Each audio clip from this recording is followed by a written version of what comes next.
This moment of injustice creates emotional discord in the audience as they witness both the tragic fate of Duryodhana and the questionable action of his enemies.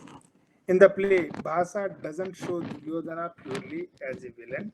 Instead, he explores his pride, valor, and loyalty. By doing this, Bhasa allows the audience to feel both pity and respect for him despite his role in the conflict. This complexity in Duryodhana's character evokes empathy, harmonizing the discord between good and bad by highlighting the shades of gray in human nature.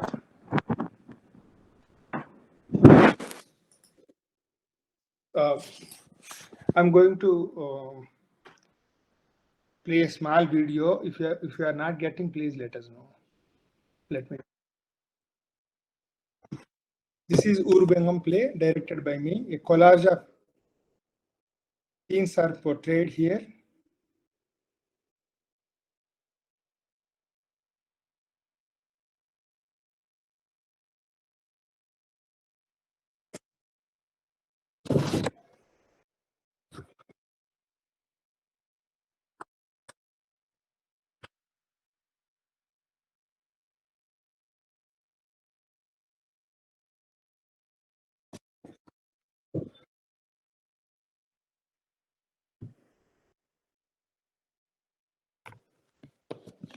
Yeah, this was a collage of Urubangam play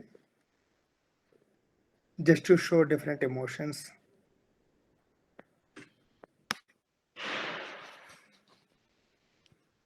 Now coming to the other text, Aristotle's Poetics and Catharsis. Written by the Greek philosopher Aristotle around 335 BCE, Poetics is one of the most important works on drama in Western history. It was an attempt to refute the philosophical arguments proposed by his teacher Plato. It's, it is particularly focused on tragedy, a genre that deals with serious, often sad, themes and evokes strong emotions.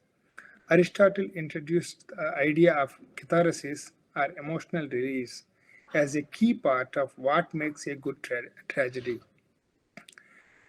How to understand the catharsis, or cleansing or purification. So, catharsis is the process of releasing strong emotions, especially pity and fear, so that the audience feels cleansed or relieved. Aristotle believed that watching a tragedy allows people to confront intense feelings in a safe way. Tragedy is, according to Aristotle, tragedy is an imitation, a mimesis of an action that is serious, complete, and of a certain magnitude. Through pity and fear, affecting the proper purification of these emotions. So, by experiencing the drama's ups and downs, they are able to let go of their own emotions by the end, feeling both moved and somehow lighter. So, catharsis in tragedies, in tragedies, discard is major theme. Characters often suffer due to their own flaws or because of fate. Examples are Romeo and Juliet, Hamlet, Oedipus the King, and Macbeth. The audience witnessing this feels pity for the characters and fear for what might happen next. Catharsis lets these emotions build up and they provides a sense of resolution which helps the audience feel both relief and satisfaction by the end. Example of catharsis in the Greek tragedy. Oedipus Rex. The story of Oedipus, the king of Thebes, who seeks to rid his city of devastating plague. He learns from the oracle of Delphi that the plague will end only when the murderer of the previous king, Laius, is found and punished. Ironically, through his investigation, Oedipus discovers that Laius was not the murderer of his previous king, but Laius himself. This reveals the tragedy of Oedipus' innocence.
Coming to the next, Eugen in no theatre. In no theatre, Eugen is a central aesthetic principle, a concept that refers to a deep, subtle beauty and a sense of profound mystery. It is not about the explicit description of scenery or events, but about what is left unsaid. It is an essential aesthetic principle in no, emphasizing an emotion that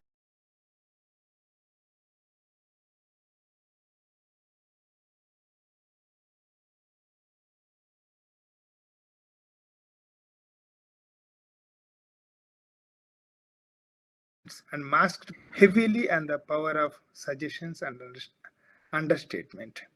The masks used in No are perfect embodiment of vision. Their fixed expression compel the audience to look beyond the surface to understand the emotions and thoughts of the characters. Instead of dramatic displays of emotion, the actors convey a sense of inner depth and tranquility. For instance, a scene where a character recalls a lost love might be performed with minimal gestures and words, allowing the audience to feel a powerful, lingering sadness and nostalgia. This creates an atmosphere of elegance, helping the audience connect with emotions on a subtle, introspective level. Unlike the clear cut emotions of rasa or the intense release of catharsis, Eugen invites audience to feel a quiet, refined appreciation of the story. It suggests beauty and sadness without directly showing everything, allowing viewers to reflect and interpret. How Eugen harmonizes discord. In no theater, characters often experience deep sorrow, regret, or longing. Rather than openly expressing these feelings with strong gestures or loud voices, actors use controlled, graceful movements and a poetic language to hint at them. This subtle expression allows the audience to sense the emotion without experiencing it as harsh or overwhelming, creating harmony in the experience of discordant feelings. So, Eugen evokes the beauty of impermanence and understanding that everything in life, both good and bad, is temporary. When a character reflects on a past love or lost moment, Eugen invites the audience to see the sadness in a beautiful, almost mediative way. This perspective brings balance by acknowledging loss while also suggesting that such moments are part of life's natural flow.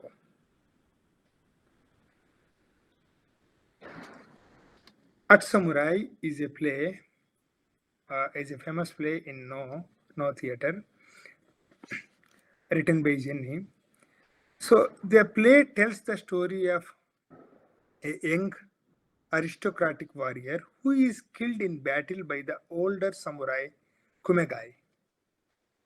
So Atsumurai is killed by Kumegai and both are samurais. So Kumegai is haunted by regret and sorrow over killing Atsumurai, especially given Atsumurai's youth and musical talents, which symbolizes the beauty and fragility of life. Overwhelmed by guilt, Kumagai renounces his warrior life and becomes a monk named Rensho. In the play, Rensho meets Atsumurai's spirit, and the two confront their shared past, ultimately reaching a state of forgiveness and understanding. So, harmonizing discard in Atsumurai. The play begins with the discord of violence and guilt. Rensho is burdened by his past actions, and Atsamurai's spirit holds pain from his untimely death. However, rather than relieving the battle, the play uses poetic language and a stylized movement to reflect on the emotions that linger after the conflict. This allows both characters to approach their pain from a place of contemplation, guiding the audience to see the complexity of human emotions beyond anger and revenge. The play's restrained style and use of eugen, which means subtle beauty, convey deep emotions in a way that is peaceful and reflective. Through slow, stylized movements and evocative poetry, the play softens the intensity of the tragedy, audience to allowing the audience to reflect on the sorrow, empathy, and eventual peace that emerge from the encounter. This subtle, graceful presentation harmonizes the discord, offering a serene contemplation on life's complexities. I'm going to just show a video of a no theater for a moment.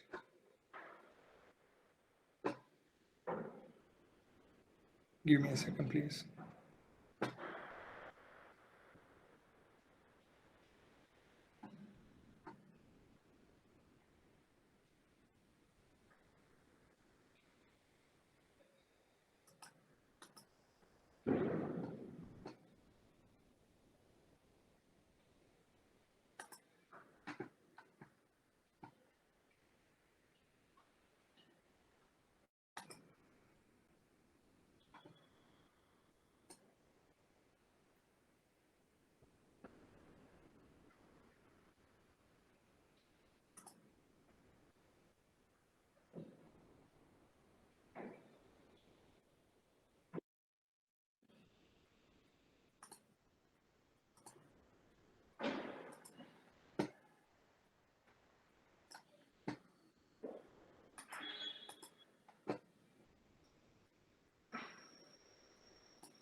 You can see the slow movement, and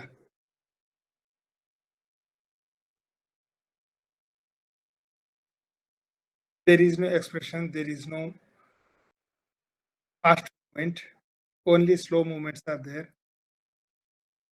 And through that, each and every emotion is being explained.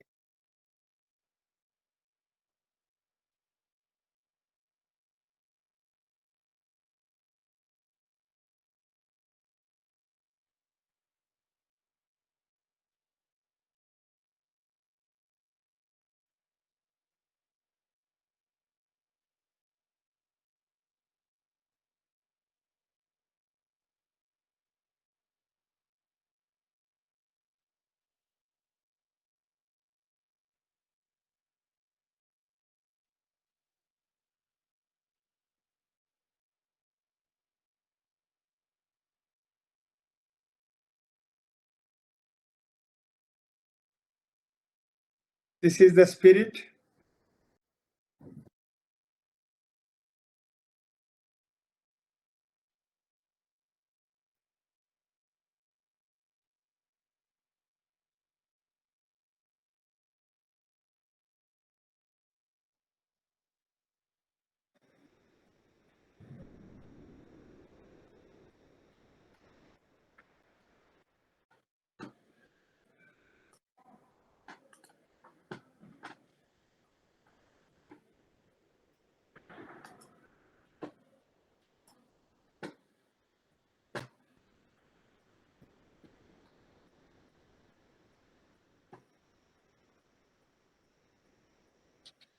Yeah.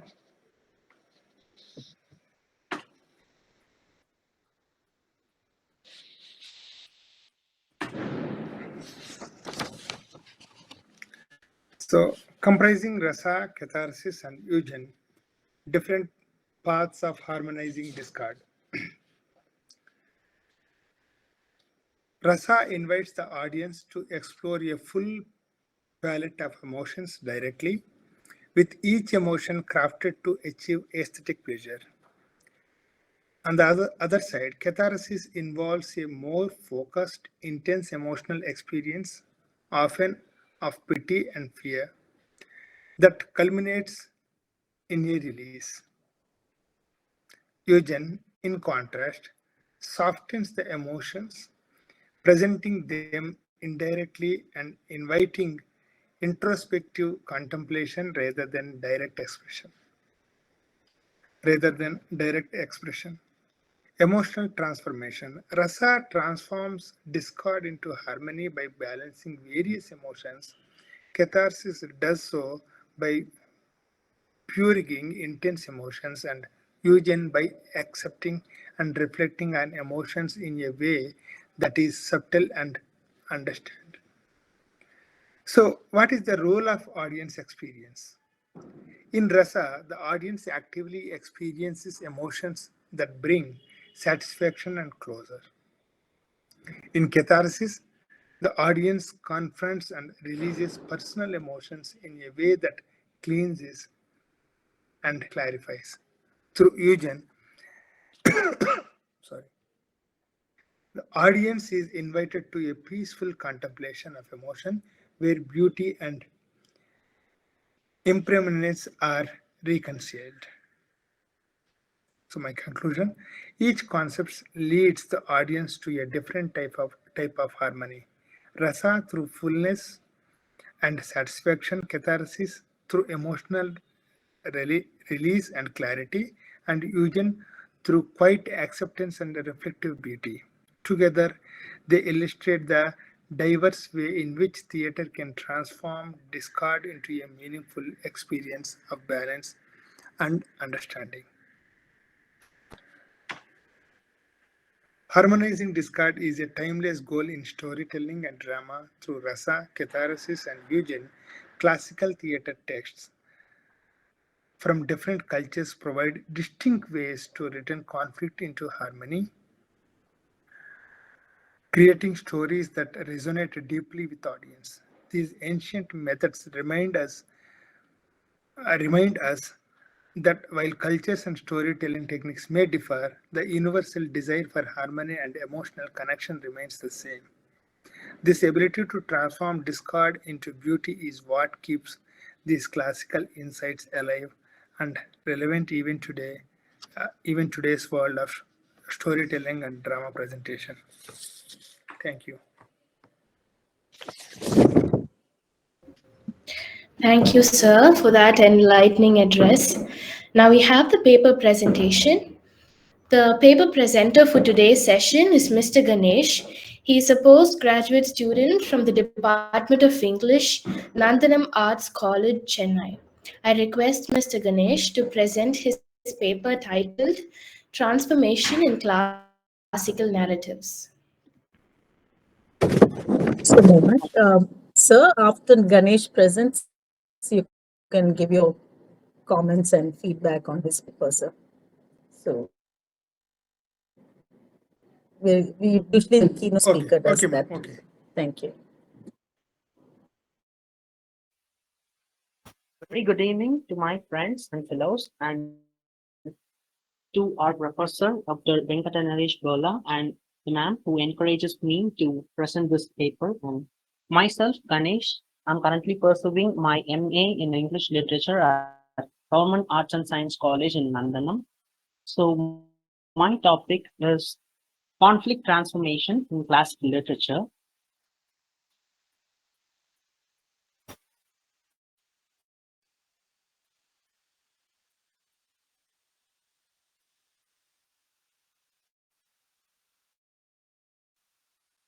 My topic on today's paper presentation is conflict transformation in classic literature, a study on conflicts with refer to the classic text, one of the classic texts in Mahabharata. So we do have the table of contents here. let me introduce about the classic literature and kinds of classic literatures. And I do added another conflict called emotional conflict. Let me introduce about this. So the term classical literature refers the literary works which stands beyond the time. So we can refer this with early Greek and Roman works, which has been considered as the classical literature. And particularly, I would like to add the works that are produced during the age of Renaissance or Reformation, age of Reformation during 1500 to 1600, because the Queen Elizabeth had gave more significance on time to art and it arose in England. And the conflict in literature means it will be the rise of action, which leads the characters, the good and the evil, or the protagonist and the antagonist to wage into a war, and which ends in restoration of peace and then with happy ending. But there is also another kind of conflict that I would like to include. We as a reader can sense some emotional conflict, but there won't be any physical violence involved. But instead, these stories have some emotional conflicts that states the emotional torment and the trauma faced by the characters. But on the other hand, these characters, some of these characters will realize their mistakes and also they would like to earn and regain the trust and love from the affected characters. So some of the examples that I have mentioned is the Pride and Prejudice. So we can sense that Mr. Darcy will be harsh at the beginning to Elizabeth, but he realizes his mistake and started to love her and help her in many occasions in Mr. Bennet family. And also in the Pamela by Samuel Richardson, we can sense that Mr. B wants Pamela and she was always protecting her virtues, but Mr. B will undergo a transformation in which he would like to marry her, which is one of the notable transformation. And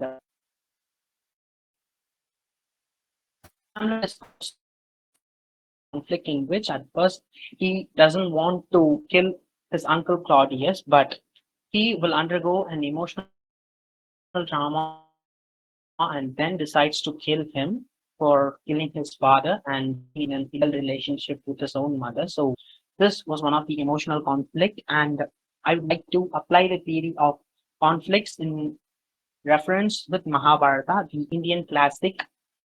So the concept denotes that human emotions and the art can able to purify the human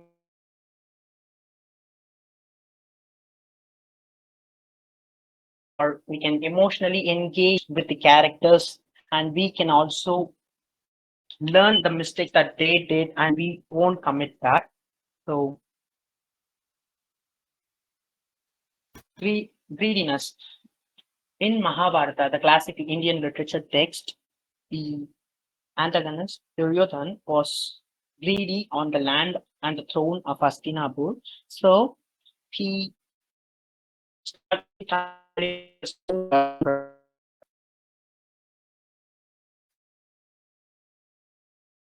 he did all possible ways, but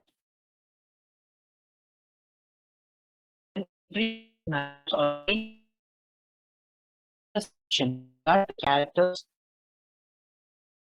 like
the stage we need to and then we change to do a process called NANDANAM, and then she can live with another Pandava. So we settle down. So till that we can see